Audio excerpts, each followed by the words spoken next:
नमस्कार प्यारे बच्चों, हमारा जो टॉपिक चल रहा है विशिष्ट बालक, उसी को आज हम कंटिन्यू आगे बढ़ाएंगे। और इसको हम आज, कल मैंने आपके सारे डाउट्स एकदम क्लियर कर दिए थे, तो उस पर हमारे आज कोई टॉपिक डिस्कशन नहीं रहेगा।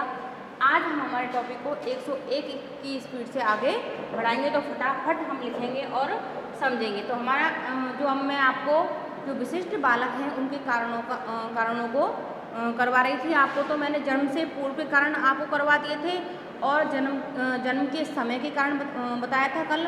आज मैं जन्म के बाद के कारण आपको बताऊंगी, ठीक है। तो आज की जो हमारी हेडिंग रहेगी वो रहेगी बेटा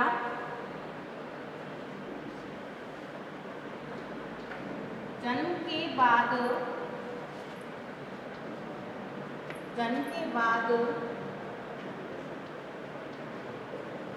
प्रभावित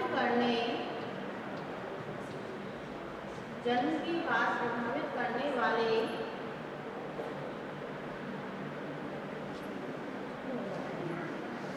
जन्म के बाद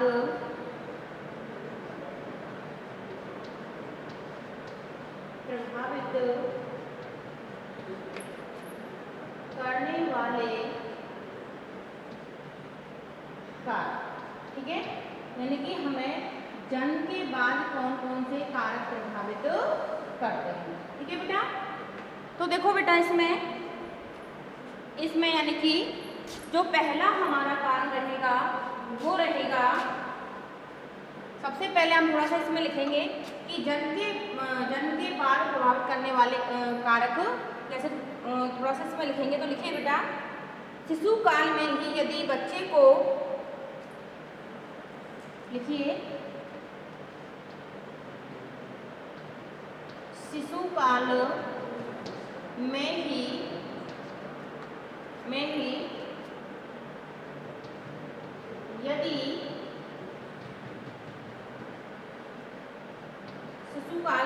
यदि बच्चे को संक्रमण या बच्चे को कोई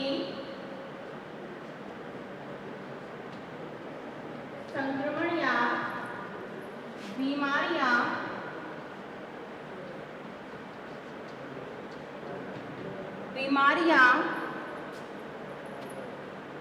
हो जाती हैं, तो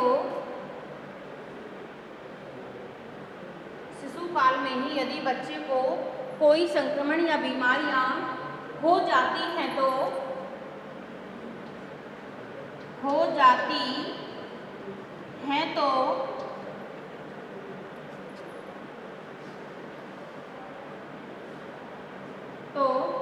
वे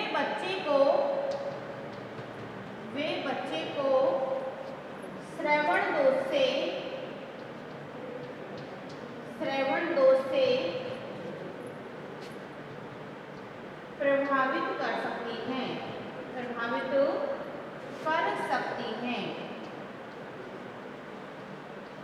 ठीक है। आगे लिखिए, प्रभावित कर सकती हैं कोई दुर्घटना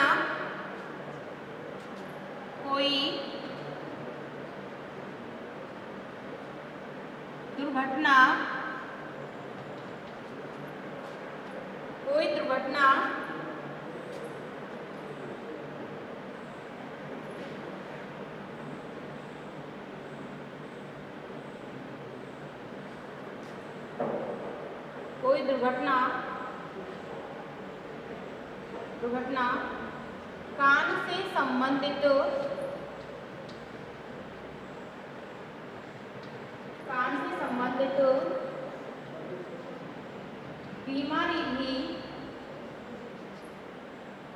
बीमारी भी बच्चे को श्रवण दोष से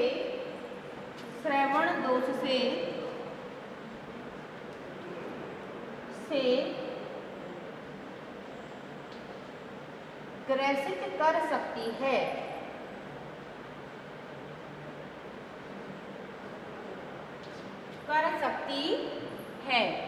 श्रवण दोष से ग्रसित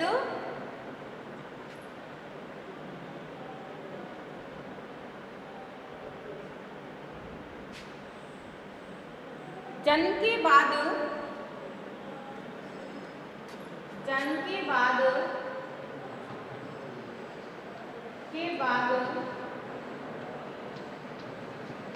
उत्तरदायी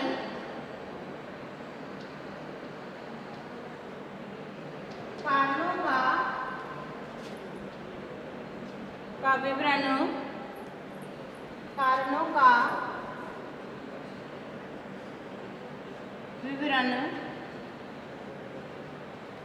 इस प्रकार है। इसको नोट कर लेना। यानी कि सीधी सी बात है कि जन्म के बाद बच्चे, अभी तो हम 1 बाय 1 और जानेंगे, थोड़ी है इसके बारे में कि जन्म के बाद कैसे प्रभावित करते हैं। तो यानी कि जन्म के बाद यदि बच्चे को कोई या तो कोई दुर्घटना हो जाए या कान से संबंधित कोई बीमारी हो जाए तो वो बच्चे को श्रवण दोष से ग्रसित कर सकती है। ठीक है ना। अब उसके बाद जन्म के बाद उत्तरदायी कारणों का विवरण इस प्रकार है। तो हम 1 बाय 1 अब उनको लिखेंगे। ठीक है बेटा।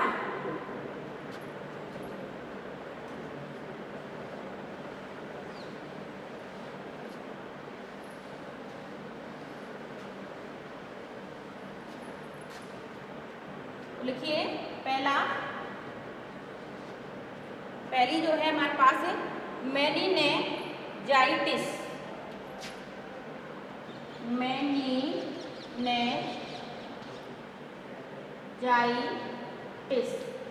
ठीक है।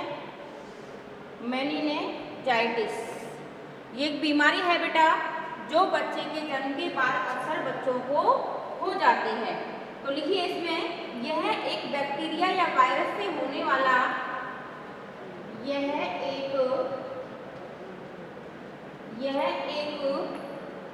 बैक्टीरिया एवं वायरस से होने वाला रोग है।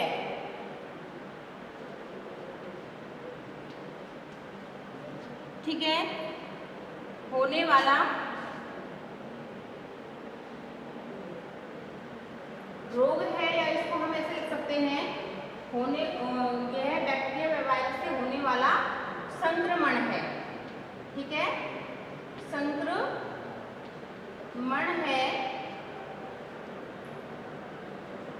संक्रमण हम दोनों को लिख सकते हैं, संक्रमण या बीमारी है, दोनों को ही हम लिख देते हैं। ठीक है। उसके बाद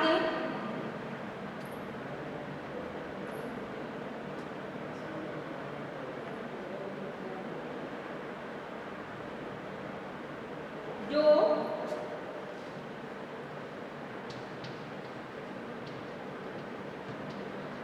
केंद्रीय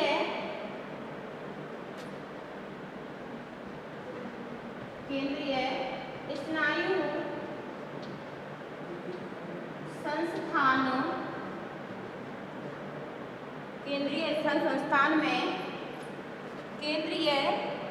संस्थान में होता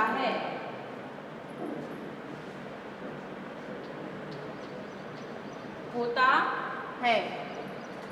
ठीक है। संस्थान में होता है। ये इस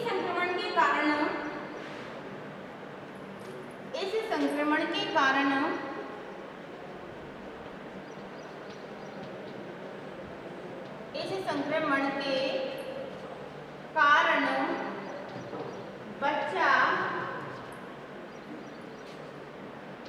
पूर्ण श्रवण बाधित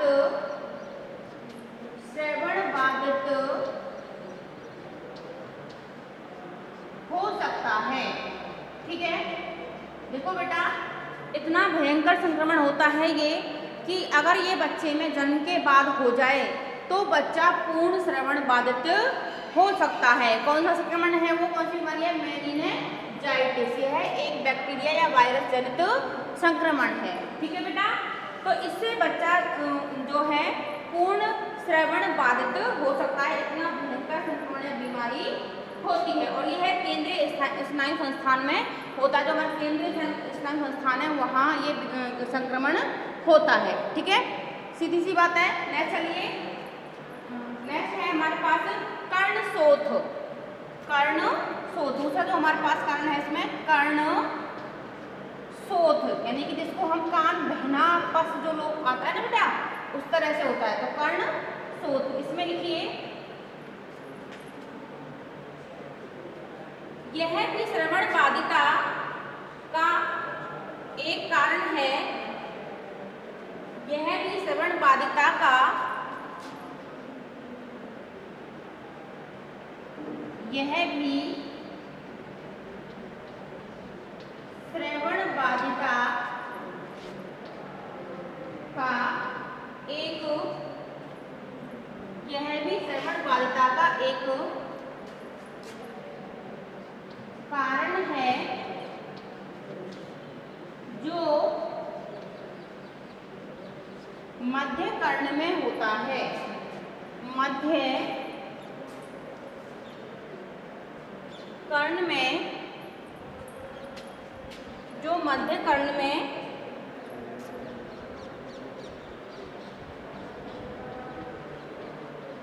होता है, यह भी श्रवण बाधिता का एक कारण है,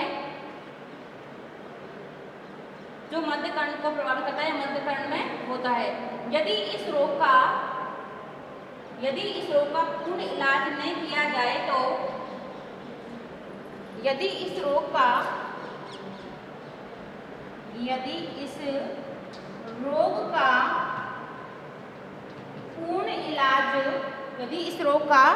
पूर्ण इलाज नहीं किया जाए, तो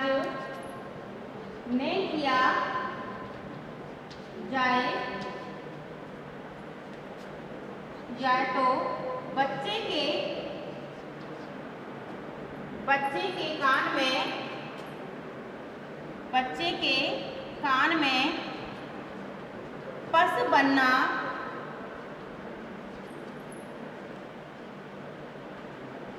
शुरू हो जाता है।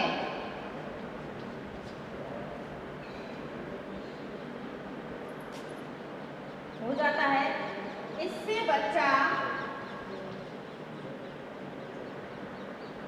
बच्चा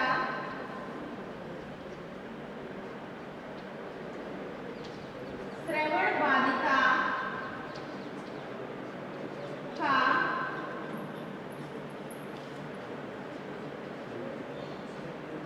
शिकार हो जाता है। ठीक है, देखो बेटा समझो इसको क्या क्या कहना चाह रहा है ये, यानी कि एक बार हम इसकी रीडिंग करेंगे, ठीक है ना। तो देखो मैंने समझा दिया आपको, संक्रमण है। दूसरा देखो कर्णशोथ क्या है, सिंपल एकदम क्लियर है, कोई इतनी टफ वाली कोई बात नहीं है। यह भी श्रवण बाधिता का एक कारण है। कौन सा? कर्णशोथ, ठीक है ना। ये कब होता है बेटा? नेचुरली जब बच्चा पैदा हो जाता है उसके बाद आप देखो 6 महीने बाद या 1 साल बाद या 2 साल बाद कई बच्चों के कान से पस आता है, ठीक है ना। तो ये क्या होता है, कर्ण है जो मध्य कर्ण में होता है, यदि इस रोग का पूर्ण इलाज नहीं किया जाए तो बच्चे के कान में पस बनना स्टार्ट हो जाता है, कर्णशोथ हो जाता है, जिससे बच्चे के पस बनना स्टार्ट हो जाता है। ठीक है बेटा, ये 2 कारण हुए कंप्लीट। उसके बाद हमारे पास तीसरा जो कारण है वो है कोई दुर्घटना, यानी कि जन्म के बाद यदि बच्चे के कोई दुर्घटना हो जाए तब भी बच्चा श्रवण बाधिता का शिकार हो सकता है और एक विशिष्ट बालक की श्रेणी में आ सकता है। ठीक है बेटा, तो तीसरा जो हमारे पास कारण रहेगा जन्म के बाद वो रहेगा दुर्घटना। ठीक है, तो इसमें लिखिए फटाफट दुर्घटना।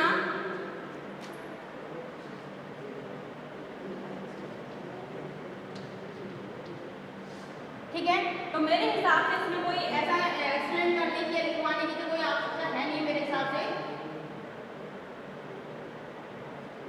अब देखो बेटा समझा देती हूँ उसको, सिंपल है बिल्कुल, नेचुरल है कि हम करते हैं और देखते हैं, व्यवहारिक तौर पर भी हम इन चीज़ों को देखते हैं। तो सबसे पहले तो दुर्घटना क्या है बेटा, यानी कि हम कहीं पे जा रहे हैं, यहाँ पे हमारी माँ मम्मी के साथ, पापा के साथ 2 साल के थे, 3 साल के थे, 4 साल के थे, जो भी है, जन्म के बाद कोई भी उम्र हो सकती है, ठीक है ना। तो अचानक हमारी कहीं पे दुर्घटना हो जाए, संयोगवश, दुर्भाग्यवश, ठीक है ना, तो वो ऐसे हो कि उसकी सारी चोट कहाँ है, कान पे आ जाए, तो आप श्रवण बाधित हो सकते हो, ठीक है। या फिर आप आजकल बच्चे आप देखते हो या पिन से या सुई से अपने कान में डालते हैं, कान में से गंदगी बाहर निकालते हैं, तो उससे कोई दुर्घटना हो जाए, वो टच हो जाए, एक बारीक झिल्ली होती है हमारे अंदर, उसमें अगर वो सुई टच हो जाए तो उससे भी हमें ये रोग हो सकता है। तो बहुत सावधानी से हमें कार्य करने की आवश्यकता होती है। इस तरह से अगर कोई दुर्घटना हमारे साथ घटित हो जाए तब भी हम श्रवण बाधिता के शिकार हो सकते हैं, ठीक है बेटा, ठीक है। तो नेक्स्ट जो हमारे पास रहेगा श्रवण बाधिता, वो रहेगी बीमारियां व संक्रमण। वही मिलती जुलती बात है, अभी हमने बताया था संक्रमण वाला पहला कारण था, लेकिन तो बीमारियां या चौथा जो हमारे पास है, क्या पॉइंट रहेगा बेटा, बीमारियां व संक्रमण, ठीक है। तो सीधी नेचुरल सी बात है, अगर हमारे कोई ऐसी भयानक कान संबंधी कोई बीमारी हो जाए या फिर कोई संक्रमण हो जाए, ठीक है ना, जैसे हम कई बीमारियों के नाम ले सकते हैं, जैसे चेचक, कनफेड, खसरा, मोती झरा, कुकर खांसी, कान में मवाद आदि अनेक बीमारियां हैं जिनके कारण श्रवण दोष पैदा हो जाते हैं, ठीक है ना। तो इसमें लिखवाने की इतनी आवश्यकता नहीं है, कोई भी बीमारी या संक्रमण से हमारे कान में ये समस्या पैदा हो सकती है। जैसे मान ली कुकर खांसी हो जाए, तो कुकर खांसी का सीधा हमारे कान इतना भयंकर होती है कि कान में इतना पेन होता है और कान की जो अंदर नसें हैं उन पर पूरा जोर पड़ता है या वो फट सकती हैं, ठीक है ना। तो उससे भी हमारी हो सकता है, कनफेड होती है, मोती झरा, तो ये क्या है, बहुत हमारे ये जो हमारे सोर्स होते हैं नाक, कान, गले के एक होते हैं, ठीक है ना। तो इनका पूरा जो है जो भी खसरा है पूरा स्नायु तंत्र पे जोर पड़ता है, हमारे पे केंद्रीय स्नायु तंत्र पे, उसी से हमारी कर्ण पटल, हमारी जो हमारी नाक की नसें हों वहीं कनेक्ट होती हैं, ठीक है बेटा। तो इनसे हमारे अगर इनमें कोई ऐसी कोई भयानक बीमारी हो जाए तब भी हमारे अंदर ये बीमारी हो सकती है, ठीक है ना। तो जैसे चेचक हो गई, कनफेड हो गया, खसरा हो गया, मोती झरा हो गया, इनसे भी हमारे अंदर जो है श्रवण बाधिता आ सकती है, ठीक है ना। तो हमको बीमारियों और संक्रमण में यही याद रखना है कि कोई कनफेड हो जाती है, जो यहाँ पे कनफेड होती है बेटा, यहाँ पे इतना मोटा हो जाता है, बहुत दर्द होता है, ठीक है ना। तो पहले लोग, अब वो सही होता है, संयोगवश कैसे होता है, आजकल तो डॉक्टरी इलाज चल के कनफेड के, पहले लोग, हमारे भी हुई है, एक दो दिन में सही हो जाए ठीक है, नॉर्मल है, लेकिन किसी के अगर ये लंबा हो जाए, महीने तक सही ना हो, तो उससे पूरा हमारा जो कान का जो सिस्टम है पूरा प्रभावित होता है, ठीक है ना। तो इतना ही हमको समझना है, कनफेड, मोती झरा, चेचक, टाइफाइड, ठीक है ना।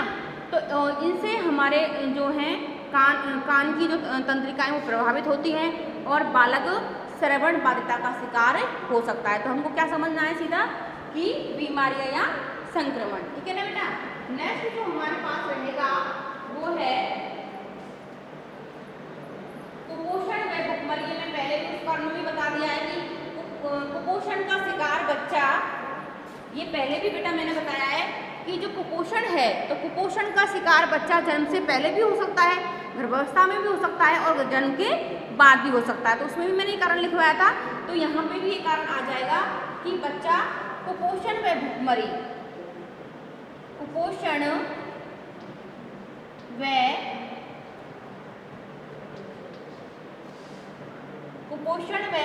भुखमरी से भी बच्चे के कान से समस्या हो सकती है। तो सीधी सी बात है, जब बच्चा कुपोषण का शिकार होगा तो उसके जो बॉडी से जो हर सिस्टम है वो प्रभावित होता है। तो उससे हम कुपोषण से तो हम श्रवण बाधित भी हो सकते हैं, हम क्या बोलते हैं वो श्रवण बाधित भी हो सकते हैं, हम दृष्टि बाधित भी हो सकते हैं, ठीक है।